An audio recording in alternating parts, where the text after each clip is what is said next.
Hello everyone and welcome back to another guide video for Contention, this one covering the new 1.8 patch. This is a massive patch that has been put through onto both the main AT server as well as the brand new Cold War server, which should be live at the time this video is going out. Now this is a truly massive patch, adding a huge amount of new systems, tweaking a lot of the old systems. I just wanted to give people a quick overview here. I won't have time to go into the detailed mechanics of every single system that they're adding. Those will be getting their own guides in the future. And to keep things simple, I am going to break off Cold War into its own video, which will be coming very, very soon. So here I'm purely covering what are the major changes that you need to know going back into the 80s, 90s modern server. Let's get you caught up with speed with everything that is new there, all the new things that you can do. So first up then, we have Strongholds. These are brand new objectives on the map and they are required objectives. So in order to win the campaign, you do have to capture all the strongholds, not just Airfield and FARPs anymore. And essentially what these is just really, really big CPs, those tiny little capture points that you used to be able to capture, which you still can capture, but they used to only fit a couple of units in. They're really, really tiny. Most people ended up skipping on by them. Now here with Strongholds, we have massive areas that are placed over various interesting parts of the map, for example, cities or very well modelled parts of the map or something cool there. And these give us a little bit more of a focus to fight. We're no longer just hopping airfield to airfield, you are hopping across these major strategic locations. Otherwise, the mechanics of these work very, very much like CPs, in that if you destroy all enemy units within the little ring, it becomes neutral. If you get one ground unit in there, it gets captured by your team. One little note is, just like CPs, there's no automatic reinforcing here, and so you have to do that manually, either with CTLD or airdrop, if you want to buff up a CP's defense.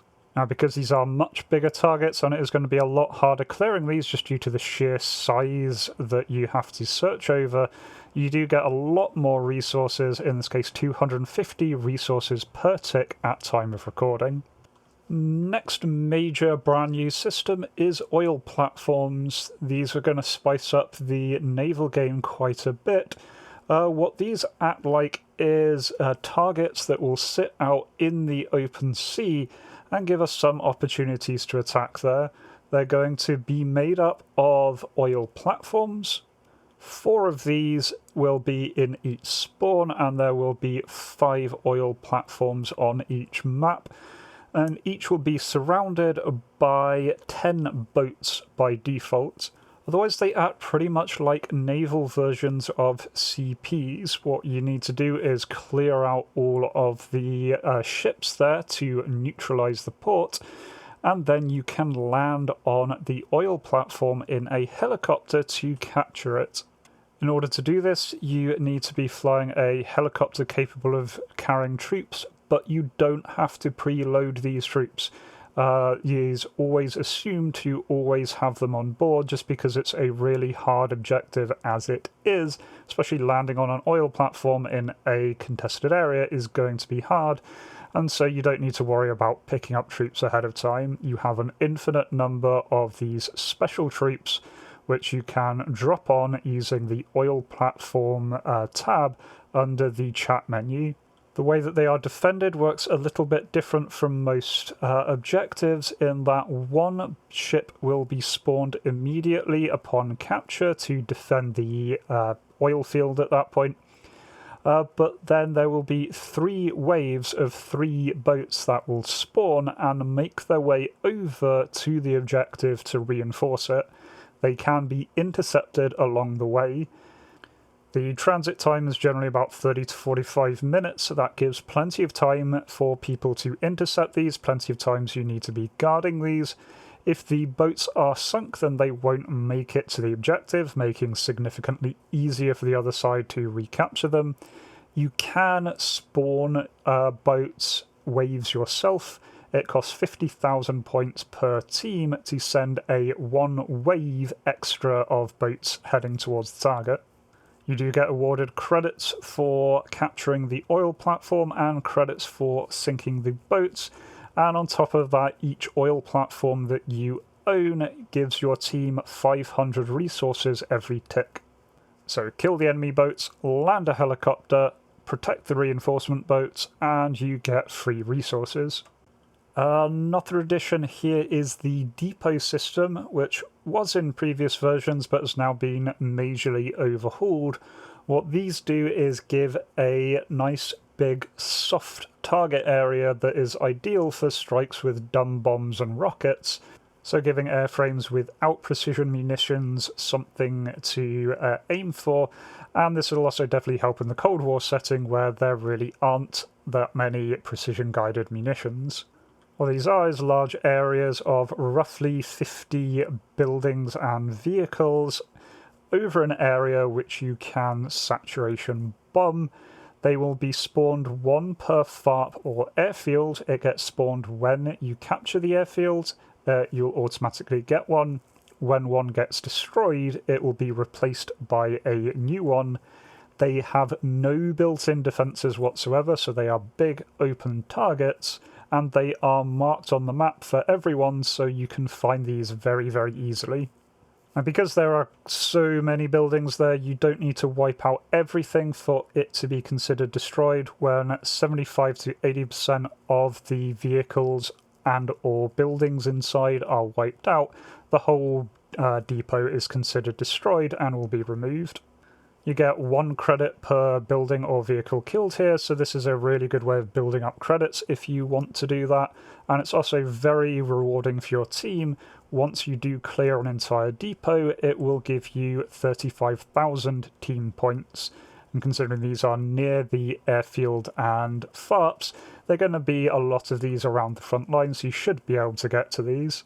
One last thing to note is, although I said these are not defended themselves, the FARPs and airfields are defended, and nothing is stopping the enemy team from using CTLD to put in their own manual defences, so don't always count on these being an easy option. Next up then is the system that I am most excited about, and this is CSAR missions. So CSAR was in contention way back in time, but caused some serious issues with performance, as if every pilot that gets shot down spawns an little infantryman, very quickly the map fills up with just random blokes standing around, which is not ideal for server performance. So they've rebranded this altogether, and now these are randomly selected missions, randomly generated missions. There will be up to 6 missions in total. 3 blue pilots down, 3 red pilots down will be spawned at a time. Now, the location of these is available for everyone on both teams to see on the F10 map. You can also get some more information on that by going to the comms menu, F10, then Zone Management, followed by CSAR requests, followed by Display Active requests. We'll give you a list of all the current requests that are out, including their distance, and they're ordered by distance. Now, although these are split between red and blue, you really can pick up either one. Either team can pick up either pilot. Either team is shown either pilot. In terms of what you need to do to carry these out, you need a Chinook, a Huey, a Hip, or a Hind, and you need to land within the marked zone. If you're having trouble finding them, you can request smoke, again using that zone management command. And once you are landed, you can select to pick up the downed pilot. This will send an alert to all players that that pilot has been picked up, so you are painting a big target on yourself. You're not done then. What you need to do is bring that pilot back to a friendly FARP or airfield, land, and then use the unload downed pilots command. One thing to note is you can only be doing one of these missions at a time, so once you've picked up a pilot, you have to RTB. You can't go picking up a second pilot before you do RTB. You get a nice pile of 25 credits and 50,000 team resources for doing this, so it is very much well worth doing. Next major system overhaul that I wanted to mention is the way that airfields and runways are getting repaired. So whenever a player spawns in now, the area immediately around them is automatically repaired, and this is to prevent just a few craters from completely locking down all the dynamic spawn zones in some airfields. This is something that you used to be able to do if you knew where the dynamic spawns were. You could drop a big crater there and effectively disable it until the runway reset. That is now considered an exploit in the game, and this is a protection against that happening. Now, that does mean that attacking the spawning areas is now less profitable for your team. However, attacking airfields is still a really good idea because automatic runway repair has been disabled. You're going to have to manually repair runways from now on.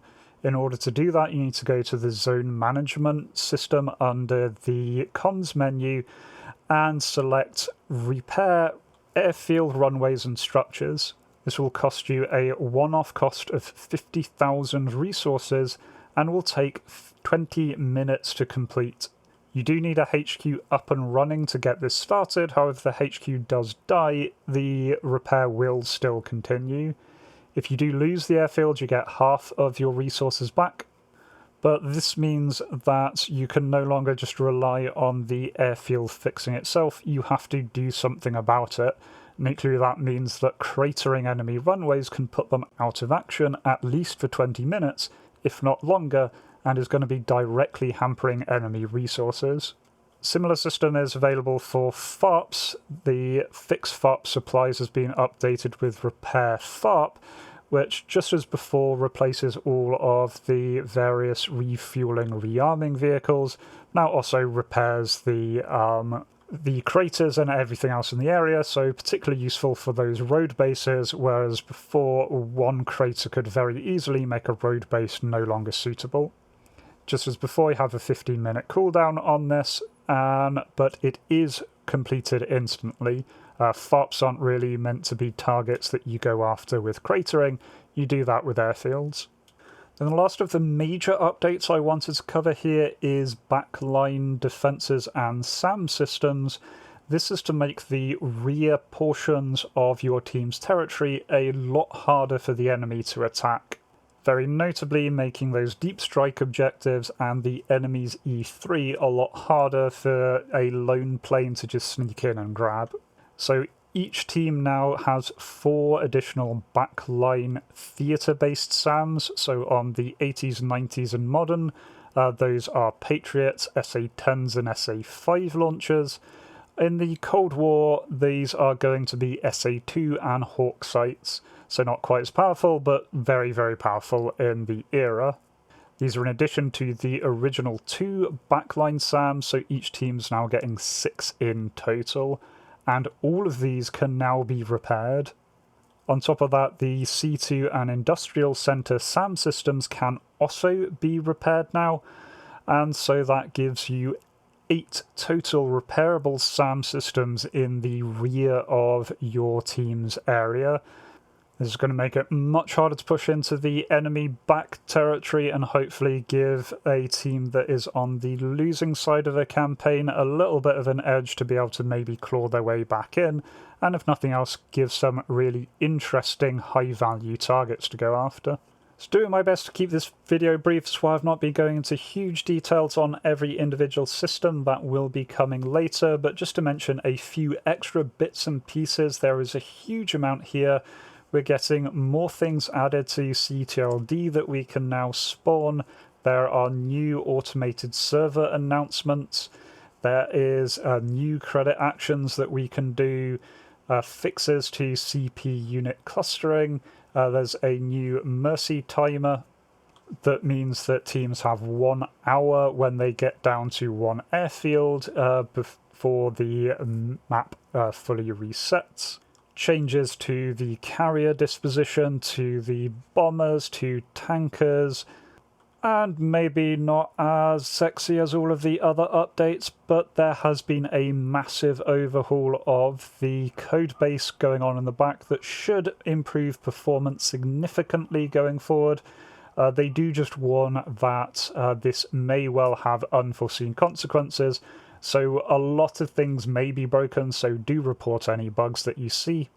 And as ever, all of this is valid as of time of recording. This is all likely to change, so exact numbers will certainly be changing going forward as things get tweaked and balanced. But anyway, that is my attempt to do a very quick overview. As I said, I will be covering the Cold War servers in a separate video, looking at everything that is new and unique to them, explaining the different eras, all of the new systems that are going in just for Cold War. And I am planning to cover these big new systems in videos of their own, and so I'll be planning a full guide video for things like the Stronghold system, the oil field system, and so on. So keep your eyes out for those. If you have any particular questions, do leave them down below. The link to SPS's official Discord is in the top of the description, so you can find that there. And otherwise, I hope to catch you in future videos. Until then, remember to be kind to yourselves and everyone else. Cheers.